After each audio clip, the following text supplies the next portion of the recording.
Palavra da salvação. Glória a vós, Senhor.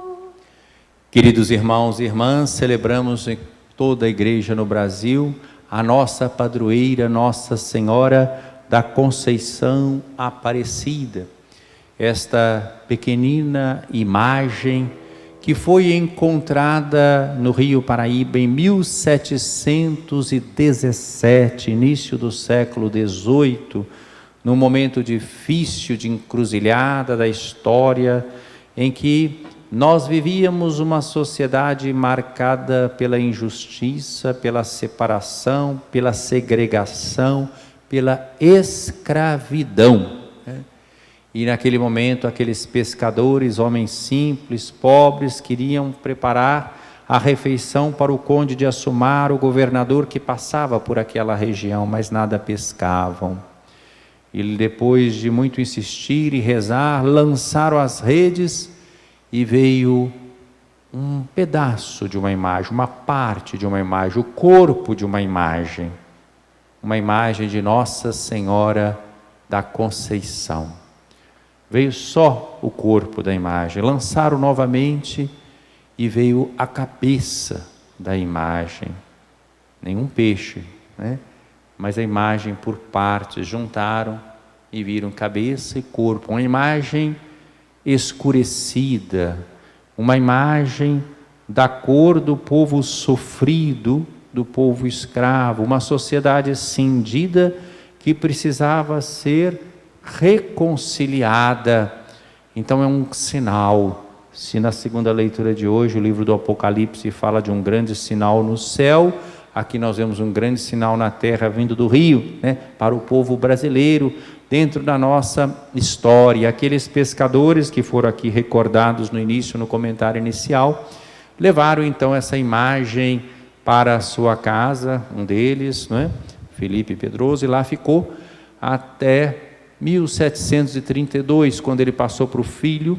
As pessoas se reuniam sempre em torno daquela imagem para rezar, e aí o filho então faz um oratório, né, por volta de 1732, e as pessoas se reuniam periodicamente, sobretudo aos sábados, para rezar o terço.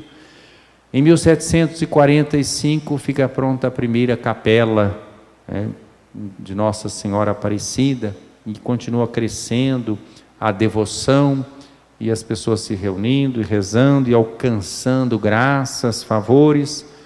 No século XIX, então, é construída a igreja, uma igreja maior, uma basílica velha, não é? E o bispo de São Paulo, a que pertencia a Aparecida, coloca ali como um santuário, né, arquidiocesano, o diocesano, né, da diocese de São Paulo. Mais tarde, então, este santuário vai receber o título de Basílica Menor, né? É uma concessão da Santa Sé, quer dizer, uma igreja importante, e reconhecendo assim a devoção do povo brasileiro para com Nossa Senhora da Conceição. É interessante que o dogma da Imaculada Conceição foi proclamado no século XIX, né? A grande devoção já estava aí presente fortemente, né? E o Papa Pio X, então, oferece homenagens e eleva a basílica. Depois Pio XI vai, então, proclamar Nossa Senhora Aparecida, padroeira do Brasil, né? E continuam as homenagens. Paulo VI oferece uma rosa de ouro, um sinal de distinção, que era oferecida a algum santuário mariano, oferecida a Aparecida. São João Paulo II, na sua primeira viagem apostólica ao Brasil, vai então consagrar a nova basílica, que começou a ser construída em 1952 e foi então oficialmente consagrada em 1980, durante a primeira viagem apostólica de São João Paulo II ao Brasil. Enfim, uma grande devoção a Nossa Senhora, que tem uma história muito bonita. Mas vamos ver por que esses textos foram escolhidos, textos bíblicos, para essa solenidade da padroeira do Brasil.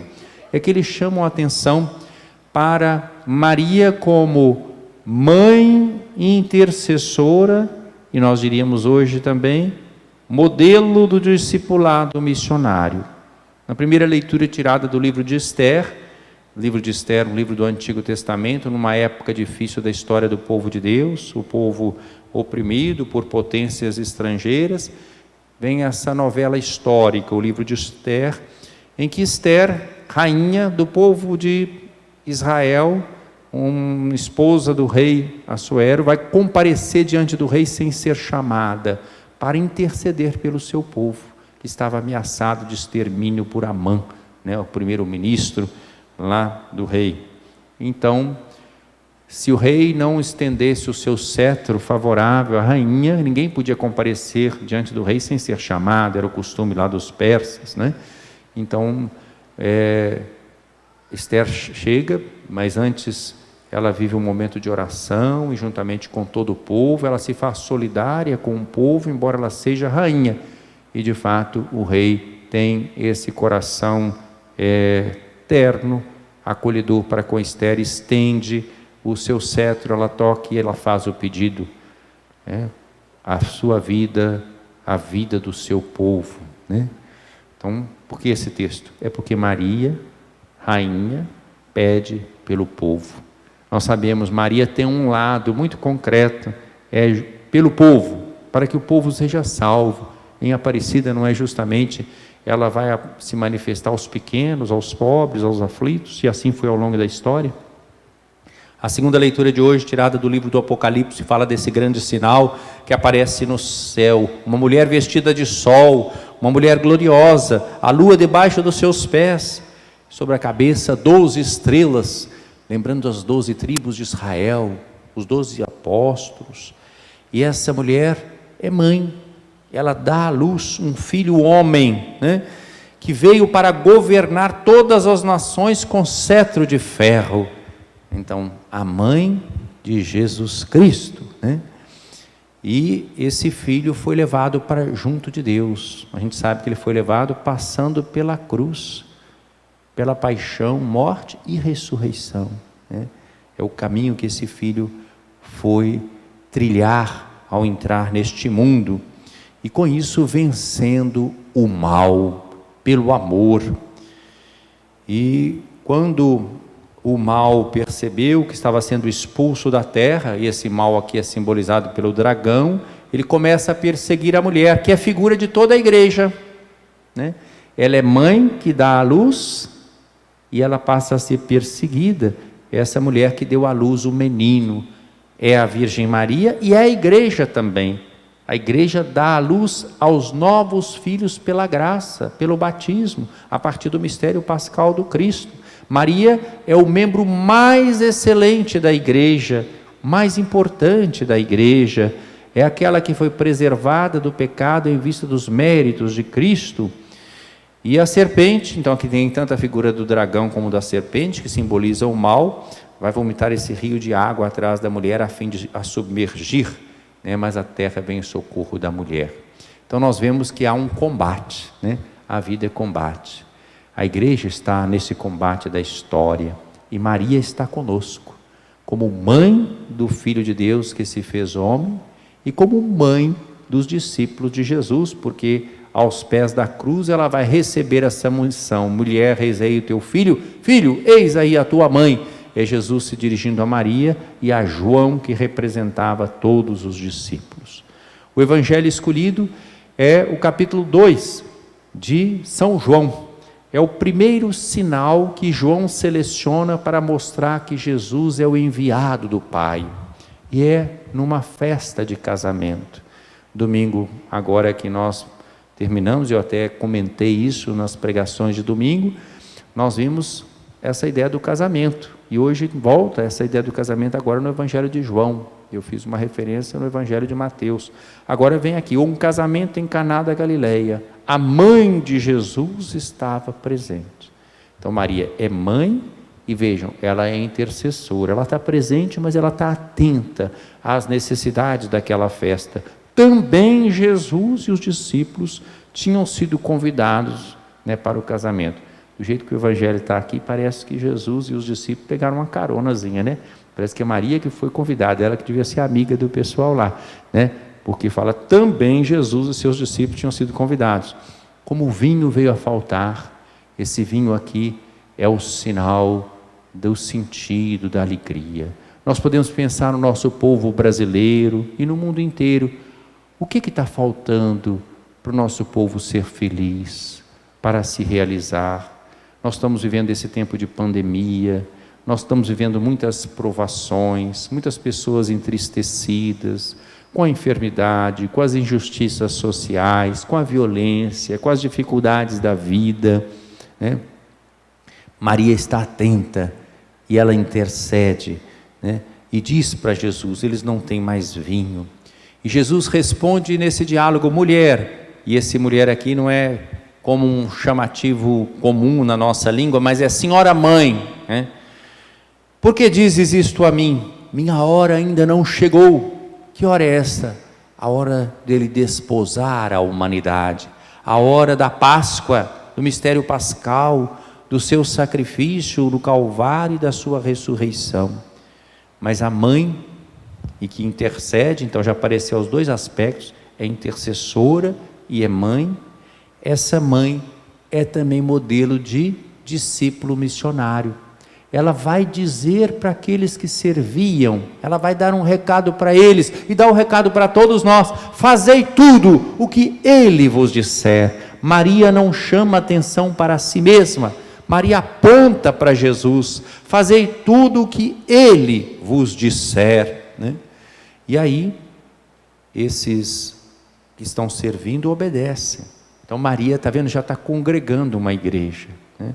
Os servidores. E ali tinha 6 talhas de pedra colocadas aí. Talhas de pedra, lembram o Antigo Testamento, as tábuas da aliança que eram em pedra, mas são 6 talhas de pedra vazias. Lembram também as 6 festas judaicas. No Evangelho de João, claramente são 6 as grandes festas do povo judeu. Então as talhas estão vazias, ou seja, essas festas judaicas não são capazes de comunicar a graça, não são capazes de oferecer a salvação. São talhas que estão vazias, que são frias. É preciso que haja uma purificação desta religião. Estavam 6 talhas de pedras colocadas aí para a purificação que os judeus costumam fazer. Em cada uma delas, embora elas cabiam muita coisa, mas elas estavam vazias, cabiam mais ou menos 100 litros. E Jesus então manda encher de água. É Jesus que vai fazer a purificação dessas festas. Enchei as talhas de água, encheram-nas até a boca, e Jesus então manda tirar e levar ao mestre-sala. E aí nós vemos que nem todo mundo entende o que Jesus está fazendo, né? O mestre-sala vai experimentar dessa água que se transformou em vinho, mas ele não percebeu que veio de Jesus. Ele achou que era uma espécie assim de esperteza do noivo, né? Quem não tem fé não percebe os sinais de Deus na história e na nossa vida. Ele não sabia de onde vinha o mestre-sala, mas os que estavam servindo sabiam, os que ouviram a palavra de Maria: fazei o que ele vos disser, e que obedeceram, esses sabiam de onde vinham. O mestre-sala chama o noivo e atribui ao noivo aquilo, né? Todo mundo serve primeiro o bom vinho, né? O vinho melhor. Quando os convidados não estão distinguindo, serve o vinho menos bom, mas tu guardaste o vinho melhor até agora, né? Então esse foi um sinal que Jesus realizou. O João, o evangelista, não usa a palavra milagre, ele fala sinal. Às vezes a gente tem ideia de milagre como uma coisa fantástica, quase como se fosse uma mágica. Não, o milagre supõe fé. Só quem tem fé consegue perceber a intervenção de Deus na nossa vida e na história. Este foi o início dos sinais, e Jesus o realizou em Caná da Galileia, manifestou a sua glória e seus discípulos creram nele. Então Maria, que é mãe, que é intercessora, começa a formar uma comunidade de discípulos que obedecem ao Senhor: fazei tudo o que ele vos disser, e que, vendo o sinal que Jesus realiza, acreditaram nele. Aqueles que serviam, os apóstolos que estavam com Jesus e Maria. Está vendo? Começa a igreja. Então esse Caná da Galileia é um momento muito importante. Não é só um quebra-galho, né, de um problema de um casamento, mas é um sinal de manifestação da glória do Senhor.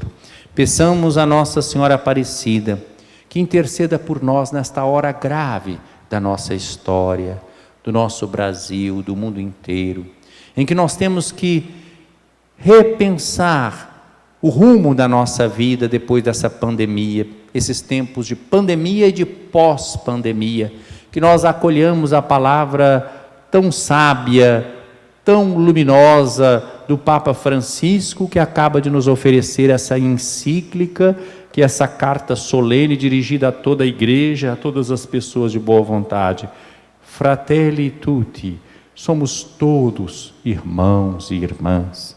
Vamos derrubar os muros da separação, da segregação, do preconceito, da intolerância, da violência, das ideologias, dos partidarismos. Somos irmãos e irmãs, somos filhos e filhas de Deus. Não podemos aceitar o abismo das injustiças sociais, ou quando alguns têm bens em excesso, enquanto outros vivem na carência miserável.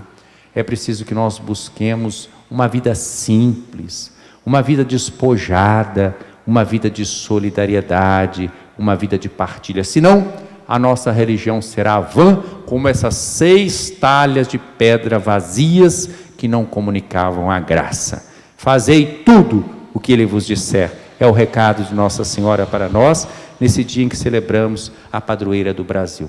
Nossa Senhora Aparecida, rogai por nós, para que sejamos fiéis a Jesus Cristo, ao Evangelho do Reino, da fraternidade. Louvado seja nosso Senhor Jesus Cristo. Para sempre seja louvado.